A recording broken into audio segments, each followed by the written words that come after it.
Happy Saturday morning, March 27, 2021. I'm Riley King, and welcome to this Saturday morning edition of the Riley King Newscast, right here on the Riley King Network. We have a lot of news to get to this Saturday morning, so let's begin.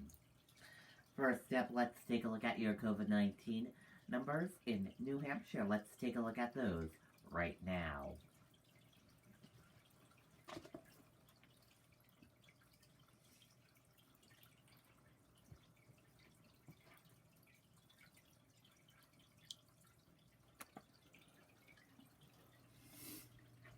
And here's a check of those COVID-19 numbers for all of you in New Hampshire.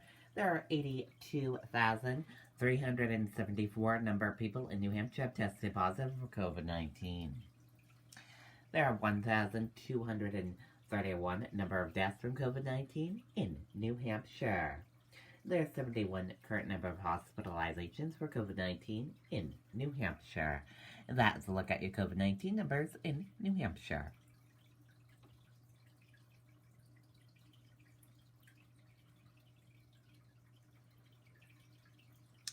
Two more Granite Staters die of COVID-19 as current cases and hospitalizations decline. Let's take a listen to that video from WMUR News 9.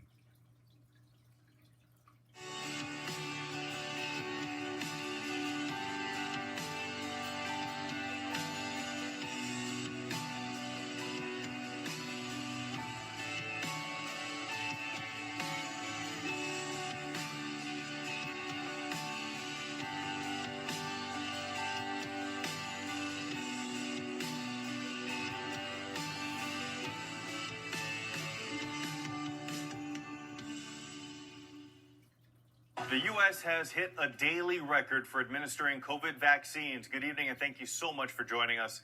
I'm Mike Cherry. According to the White House, nearly 3.4 million vaccines were given today, as the majority of states detail plans to vaccinate anyone 16 and older. New Hampshire continues to see high COVID case numbers, 389 reported today, and 2 new deaths, neither linked to long-term care facilities. There are more than 2,700 active cases, and 71 people are hospitalized. Those numbers are both down from yesterday. Okay, and there you go on that video and that report.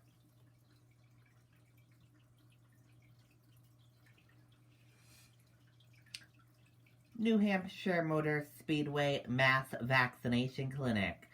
What to bring this weekend? Let's take a listen to that video from WMUR News 9. Summit Packaging Systems is hiring for all shifts. Summit knows stability, security, and growth are extremely valuable. You'll develop skills to succeed and earn steady income and benefits. Apply online at summitpackagingsystems.com/careers today. And there is a lot to remember when heading off to your appointment. Your time schedule, wearing a shirt with access to the arm, and don't forget paperwork to prove you are a New Hampshire resident. The gates open at the New Hampshire Motor Speedway this weekend for the second mass vaccination clinic here. Registration opened for Phase 2B this week, 50 years and up. About 8,000 people got the green flag to come to the track Saturday and Sunday for the Pfizer vaccine. Those doses are based on population, and we just have to make sure that our doses go to New Hampshire residents because that's what they're intended for. Remember to bring your Vinny QR code from your appointment registration, either on your mobile device or printed, along with one proof of residency like a valid driver's license or state ID, a pay stub or government-issued payment like Social Security from the past 60 days showing a local address. There's been a lot of people trying to get vaccinated in New Hampshire that aren't truly New Hampshire residents because they're not eligible yet in their state. Appointments are not available to people who just own land or a second home here. Residents, like retirees who return after spending time elsewhere, are eligible. And some people live in New Hampshire but don't have the documents required, like immigrant or homeless populations, or they struggle with the technology. Health officials, like in Nashua, help by bringing vaccinations on the road. By us going to these apartment complexes, going to the senior housing units, making and having these mobile clinics, it allows for as many people that want to get vaccinated to be able to do that. And tonight we're told appointments are just about full for the Speedway this weekend. Appointments will only be up because of cancellations. Live in the studio tonight, Jean Mackin, WMUR News. Okay, and there you go on that video and that report.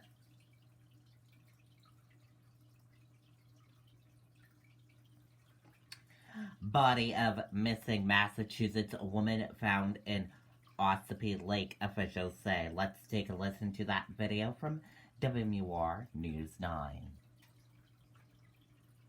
Head to Quirk Kia in Manchester or QuirkKiaNH.com, our dealership at your doorstep. This month, you can lease the new 2021 Kia Sorento for just $259 a month, and Quirk will deliver to you.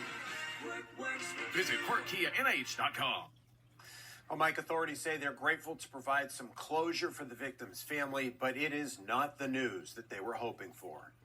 The body of 41-year-old Sinead Lyons was found not far from where she was last seen 2 weeks ago, walking along the shore of Ossipee Lake near Bear Camp River with her German Shepherd.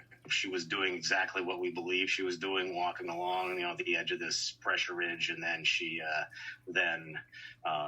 went through the ice at some point. The Lowell, Massachusetts woman was reported missing on March 12th, sparking a massive search by foot, air, and water from multiple agencies. On Friday, Fish and Game divers returned to the area where she was last seen, and using sonar, they were able to locate her body in 12 feet of water. Authorities do not suspect foul play. It's a sad situation. Our heart goes out to the family, and certainly they traveled a long distance to get here, for this. So, but no, it's sad. Captain Michael Eastman says divers did not find the German Shepherd. Lyons' family traveled from Ireland to be here for the search. And it was quite an undertaking for them to get here this week, just because of COVID. Eastman says this highlights the dangers of ice this time of year. It may look like it's safe out there, but as the temperatures increase and as runoff comes into lakes, lakes and ponds are forever moving. So you have currents that are under the ice deteriorating. This is the second recovery Fish and Game has made recently. Just last week, the body of another woman who was reported missing was found in the Pemigewasset River in Lincoln. Reporting live, Mike Cronin, WMUR News 9. Okay, and there you go on that video and that report.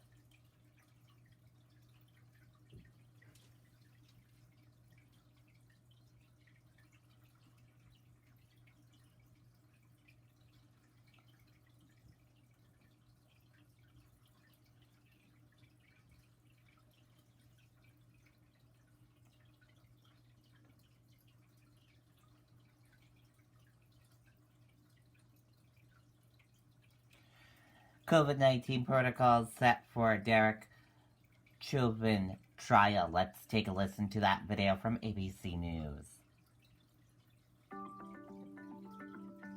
People in general who are attracted to occupational therapy. Now to the trial of former Minneapolis police officer Derek Chauvin, who is charged with murder in the death of George Floyd. Opening statements are set to begin on Monday, and while there is so much to unpack in this case, tonight we look at how COVID-19 restrictions could impact this landmark trial. Here's ABC's Kenneth Moten. The death of George Floyd reignited what may be the largest movement in U.S. history, Black Lives Matter, with millions taking to the streets. On Monday, the reckoning moves to a Minneapolis courtroom with opening statements in the murder trial of former police officer Derek Chauvin, seen in that now infamous video, his knee on Floyd's neck. It's a trial of enormous consequence, but also one like no other because of COVID-19 restrictions. Attempting to COVID-proof the courtroom, officials have spaced jurors 6 feet apart, installed plexiglass partitions, ripped out the gallery to accommodate social distancing, and limited in-person attendance. Of course, you can't reduce risk to zero, but the efforts clearly will make a big difference. There's absolutely a way to make sure that everyone stays safe as part of this trial. What's more, the trial will be live streamed, televised gavel to gavel for the first time in Minnesota's history. What's still unclear is whether Judge Peter Cahill will allow testifying witnesses to wear masks. And if he does, will that make it harder for jurors to evaluate their testimonies? Well, quite frankly, that is a real can of worms. In terms of the defense lawyers and their ability to gauge reactions of jurors, that's going to be compromised by having jurors wear a mask. You're not going to be able to see the subtle movements of the lower part of the face, such as smirking or smiling. And so they're going to be at a disadvantage. Legal experts tell us that having masked witnesses could become an issue on appeal. You better believe it will be challenged. If the defendant is convicted, they're going to challenge, and it's the myriad of elements that they can challenge. They're going to challenge it based on one aspect being based on COVID. Also lost some of that dialogue and camaraderie among jurors with all that physical space between them. Normally during the course of a trial, the jurors, they'll go out to lunch. They will, sit together in the deliberation room or the jury room, and they'll talk about their families and that kind of stuff, and very close together, and they can become very tight-knit. Now, with both mask wearing, because jurors will have to wear masks when they're together, and social distancing, both those things diminish the ability of jurors to bond in an effective manner. They need to work together to come to a decision, and these kind of non-bonding pressures can lead to people being a little bit more independent. Kenneth Moten, ABC News, New York. Absolutely fascinating. Our thanks to Kenneth for that report.